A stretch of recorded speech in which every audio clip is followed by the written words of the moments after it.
पंचभूतरे लीन हेले दिवंगत प्रधानमंत्री मनमोहन सिंह सरिला अंतिम संस्कार। नुआदिल्ली निगमबोध घाटरे पूर्ण राष्ट्रीय मर्यादा सह मनमोहन सिंह का अंतिम संस्कार संपूर्ण होईछि। तेबे पूर्ण सेना सम्मान सह शेषकृत्य करा जायछि। स्थलसेना, वायुसेना और नौसेना तरफरु मनमोहन सिंह को सलामी दिया जायछि। सिख रीतिनीति अनुसार तांकर अंतिम संस्कार करा जायथिबा बेले प्रधानमंत्री नरेंद्र मोदी सामिल होई तांकु श्रद्धांजलि देथिले।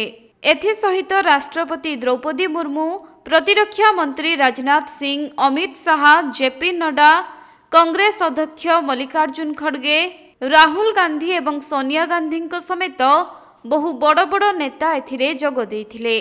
तेबे सकाळु मनमोहन को पार्थिव शरीर को शोभायात्रा रे कांग्रेस मुख्यालय को नियाजिबा सहित सेठारे श्रद्धांजलि प्रदान करा जायथिला। एहा परे शोभायात्रा रे निगमबोध घाट को पार्थिव शरीर निया जायथिला। आउ सेठारे राष्ट्रीय मर्यादा सह शेषकृत्य होईछि।